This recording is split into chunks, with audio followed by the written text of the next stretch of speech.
ఓం శనేశ్వరాయ నమః. శనిదేవుడంటే మీకు భయమా? కష్టాలు పెడుతున్నాడని ఆందోళన చెందుతున్నారా? అయితే ఈ ఒక్క మాట గుర్తుపెట్టుకోండి. శని భగవానుడు శత్రువు కాదండి.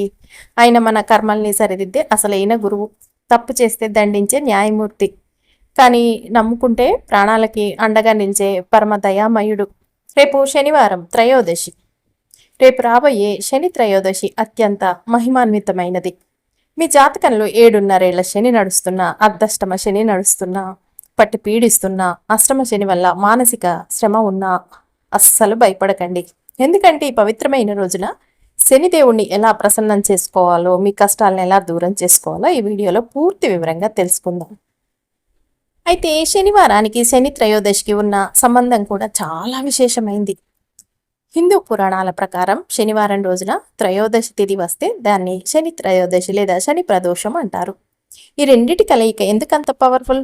వాటి మధ్య ఉన్న సంబంధం ఏమిటి అనేది చూద్దాం. శనిదేవుడి జన్మ వృత్తాంతం అండి. పురాణాల ప్రకారం శనిదేవుడు సూర్యభగవానుడికి ఛాయాదేవికి జన్మించాడు. శనిదేవుడు పరమశివుడి మెప్పించడం కోసం ఘోరమైన తపస్సు చేశాడు. ఆయన భక్తికి మెచ్చిన శివుడు త్రయోదశి తిథి రోజే శనిదేవుడికి దర్శనమిచ్చి నవగ్రహాల్లో న్యాయమూర్తి పదవిని, అంటే మనుషుల కర్మ ప్రకారం ఫలాలు ఇచ్చే అధికారాన్ని ప్రసాదించాడు. అందుకే శనిదేవుణ్ణి త్రయోదశి తిథి అంటే అత్యంత ప్రీతికరమైన ప్రీతిపాత్రమైన రోజు అని కూడా పండితులు అంటున్నారు. త్రయోదశి రోజు సాయంత్రం సమయాన్ని, అంటే సూర్యుడు అస్తమిచ్చే సమయం ప్రదోషకాలం అంటారు. ఈ సమయంలో పరమశివుడు ఆనంద తాండవం చేస్తాడని, ముక్కోటి దేవతలు ఆయన్ని కొలుస్తారని నమ్మకం. శనిదేవునికి శివుడంటే పరమభక్తి, గురుభావం. ఎప్పుడైతే ఈ ప్రదోష సమయం శనివారంతో కలుస్తుందో అప్పుడు శివుడి అనుగ్రహంతో పాటు శనిదేవుడి ఆశీస్సులు కూడా రెట్టింపు అవుతాయి. అయితే ఈ రోజున ఉన్న ప్రత్యేకతలు ఏమిటి అన్నట్టు చూసుకుంటే, శని దోషాల నుండి విముక్తి. జాతకంలో 7.5 శని, శని దశ, అర్ధష్టమ శని లేదా అష్టమ శని నడుస్తూ కష్టాలు పడేవారు ఉంటారు కదా. శని త్రయోదశి రోజున పూజలు చేస్తే శనిదేవుడు శాంతించి కష్టాల తీవ్రతను తగ్గిస్తాడు. ఇక శని దేవుడు శివభక్తులను, ఆంజనేయ స్వామి భక్తులను ఎప్పుడు ఇబ్బంది పెట్టడు. శని త్రయోదశి నాడు శివునికి అభిషేకం చేయడం వల్ల శని ప్రభావం పూర్తిగా నశిస్తుంది. మామూలు రోజుల్లో చేసే శని పూజ కంటేనండి శనివారం ప్లస్ త్రయోదశి కలిసి వచ్చిన రోజు చేసే పూజలైతే, అంటే దానాలు జపాల కోటి రేట్లు ఎక్కువ ఫలితం తగ్గుతుందని కూడా శాస్త్రాలు చెప్తున్నాయి.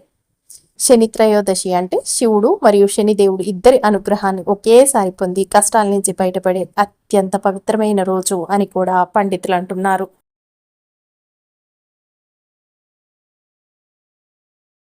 ఎలాంటి విపత్తులు వస్తాయి శనిదేవుడి ఆగ్రహానికి గురైతే అంటే, పూర్వం సాక్షాత్తు చక్రవర్తులే శనిదేవుడి ఆగ్రహానికి గురై మళ్ళీ ఎలా పూర్వ వైభవాన్ని పొందాలో తెలుసుకుంటే మీరు మనసులో ఉన్న భయాలన్నీ పోయి కొండంత ధైర్యం వస్తుంది. వీడియోని ఎక్కడా స్కిప్ చేయకుండా ఆఖరి వరకు చూడండి.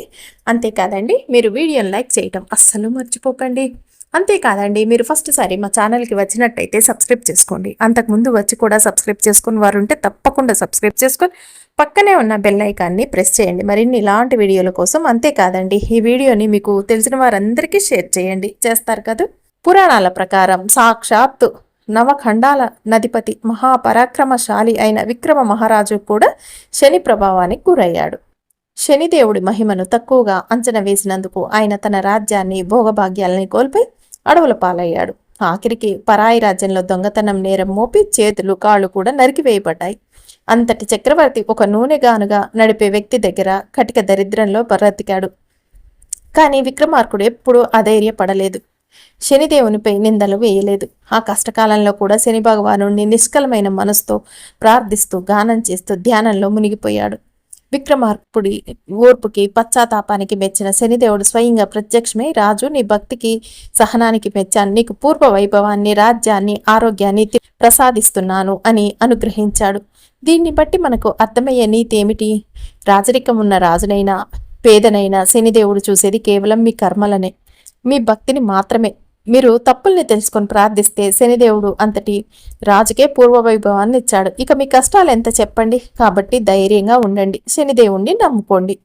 అయితేనండి, ఇప్పుడు ఈ శని త్రయోదశి రోజున మనం శనిదేవుణ్ణి అనుగ్రహం కోసం, సర్వదోషాలు తొలగిపోవటం కోసం పరిహారం కంటే ముందు ఒక శక్తివంతమైన మంత్రాన్ని అయితే ఇప్పుడు మనం చూడబోతున్నాము.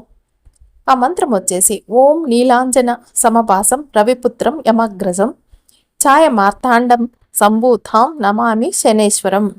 మళ్ళీ ఒకసారండి మంత్రం వచ్చేసి ఓం నీలాంజన సమభాసం రవిపుత్రం యమాగ్రజం ఛాయ మార్తాండం సంభూతాం నమామి శనేశ్వరం. మళ్ళీ ఒకసారండి ఓం నీలాంజన సమభాసం రవిపుత్రం యమాగ్రజం ఛాయ మార్తాండ సంభూతాం నమామి శనేశ్వరం. ఇక రేపు ఈ మంత్రాన్నండి మీరు చక్కగా ఒక 11 సార్లైనా చదువుకుంటే చాలా మంచిది. మీకు ఉన్న దోషాలు అంటే కొన్నైనా సర్వ దోషాలు తొలగిపోతాయని కూడా చెప్పవచ్చు అనమాట. అంత శక్తివంతమైన మంత్రం. ఎవరైతే మాకు శని ఉందండి, ఇక దోషాలు ఉన్నాయని చెప్పి బాధపడుతున్నారో వారు ఈ మంత్రాన్ని రేపు చదివేసుకుంటే సరిపోతుంది. అలాగేనండి, శని త్రయోదశి రోజున మనం చేయవలసిన పరిహారాలు ఏంటో కూడా క్లియర్గా తెలుసుకుందాం. రేపు శని త్రయోదశి రోజున ఇంట్లో లేదా గుళ్ళోనండి చేసుకోవాల్సిన అత్యంత సులువైన పవర్ఫుల్ పరిహారాలు ఉన్నాయి, చిన్న చిన్నవే. శనివారం ఉదయం లేదా సాయంత్రం అండి శనిదేవుని గుడికి వెళ్ళి నల్ల నువ్వుల నూనెతో రండి, నువ్వుల నూనె ఉంటుంది కదా, ఆ నూనెతో అభిషేకం చేయటం వల్ల శని దోష తీవ్రత అనేది తగ్గుతుందన్నమాట. అంతేకాదు నల్లటి వస్తువుల్ని దానం చేయండి. రేపు ఎవరికైనా పేదవారికి లేదా అవసరంలో ఉన్నవారికి నల్ల దుప్పటి, నల్ల వస్త్రాలు లేదా నల్ల నువ్వుల్ని దానం చేయండి. అలాగేనండి, ఇది మటుకు అస్సలు మర్చిపోకండి, కాకులకి ఆహారం అండి. శనిదేవుడి వాహనం కాకి కాబట్టి రేపు ఉదయం వండిన అన్నంలో కొద్దిగా నల్ల నువ్వుల నూనెను కలిపండి, కాకులకి ముద్దగా చేసి పెట్టండి. ఇది పితృదోషాలను శని దోషాలను పోగొడుతుంది. ఇంకొకటండి అత్యంత ముఖ్యమైనది, రావి చెట్టు ప్రదక్షిణలు చేయాలండి. పరిహారం వచ్చేసి రేపు సాయంత్రం మీరు రావి చెట్టు దగ్గరికి వెళ్ళి అశ్వత్థ వృక్షం దగ్గర ఇక మీరు చక్కగా మొక్కేసుకొని ఆ చెట్టు దగ్గర అంతా కొద్దిగా ఆకులు అవి ఉంటే క్లీన్ చేసేసుకోనండి. నువ్వుల నూనెతోనండి దీపం వెలిగించి మీరు 7 సార్లు ప్రదక్షిణలు చేయండి. రావి చెట్టులో త్రిమూర్తులు ఉంటారు. శనిదేవుడికి రావి చెట్టు అంటే చాలా ఇష్టం కాబట్టి ఈ విధంగా చేసేసి మీరు తిరిగి చూడకుండా ఇంటికి వచ్చేసి కాళ్ళు చేతులు కడుక్కొని లోపలికి వచ్చేయండి. మీకున్న దరిద్రాలు కష్టాలు అన్నీ కూడా తగ్గిపోతాయి. అంతేకాదు హనుమాన్ చాలీసా కూడా చదవాలండి. శనిదేవుడు ఆంజనేయ స్వామి భక్తుల్ని ఎప్పుడు ఇబ్బంది పెట్టనని మాట ఇచ్చాడు కాబట్టి రేపు హనుమాన్ చాలీసా చదవటం వల్ల కూడా శని ప్రభావం అనేది పూర్తిగా నశిస్తుంది అని కూడా పండితులు అంటున్నారు.